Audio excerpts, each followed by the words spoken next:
This isn't just a pie, it's a tiny little wonder. While baking, the cream settles perfectly in the center, forming a smooth, beautiful, neat layer. There's no magic involved, just smart dough and a touch of fresh lemon essence. It becomes delicate, juicy, and so incredibly delicious that I still can't decide if it's pie or cake. You decide. Be sure to grate zest from a fresh lemon for the best flavor. Take a small saucepan with a thick bottom and add in the lemon zest.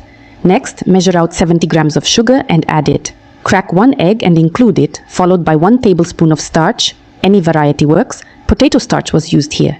Add some vanilla to taste. Mix well until smooth. Pour in 300 milliliters of milk and mix again thoroughly.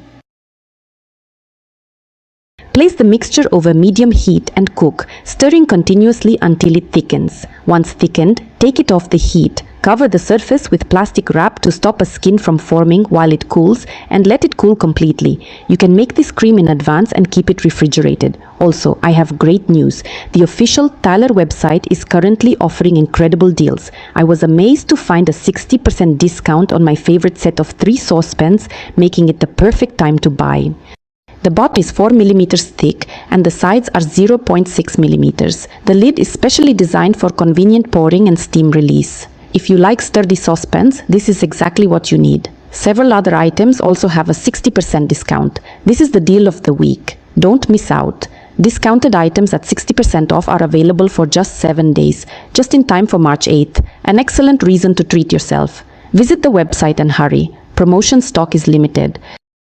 I left the link below the video. Now let's prepare the sponge cake. In a bowl, crack 3 eggs and add 140 grams of sugar. Beat with a mixer for about 5 minutes until the volume increases 2 to 3 times and the mixture turns pale. Add 150 milliliters of room temperature milk and 100 milliliters of vegetable oil.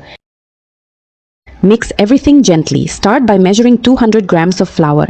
Add a teaspoon of baking powder and a pinch of salt to the flour, then blend well. Gradually add the flour mixture to the batter in 2 or 3 batches, mixing gently each time. Squeeze the juice from the previously grated lemon and pour it into the batter. Mix once more. The batter should now have the consistency of liquid sour cream flowing off the spoon in ribbons. Prepare a springform pan 25 centimeters in diameter. Line the pan using baking paper, then grease it lightly with some oil before baking.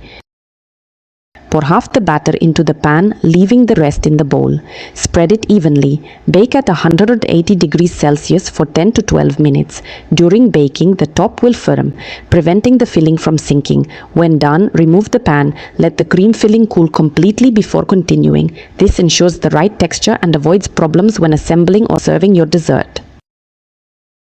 Place the cream on the pie and spread it evenly, but be careful not to reach the edges. Leave a small border around the pie without covering it with cream. Pour the rest of the batter over the base, making sure to spread it out evenly instead of piling it in just one area. Use a spatula to smooth the surface if necessary. Give the pan a gentle shake so the batter settles properly, then place it back inside the oven. Continue baking for an additional 35 to 40 minutes. Remember that oven temperatures can vary, so keep an eye on the cake and adjust the baking time as needed to ensure it is fully baked and achieves the desired texture and consistency. You may need a little extra time so the pie browns perfectly. Check if it is fully baked by inserting a wooden skewer into the pie to test doneness. Once done, remove it from the oven and patiently let the pie cool completely in the pan. Don't cut into it while it's hot. The pie should stay in the pan for at least 2 hours. After 30 minutes at room temperature, chill it in the refrigerator until it's fully cooled.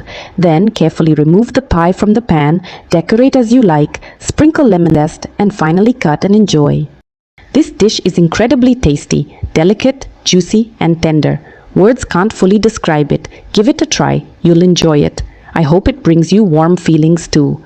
Cook with love and may your kitchen be filled with happiness. Wishing you a great mood, delicious meals, and good health always.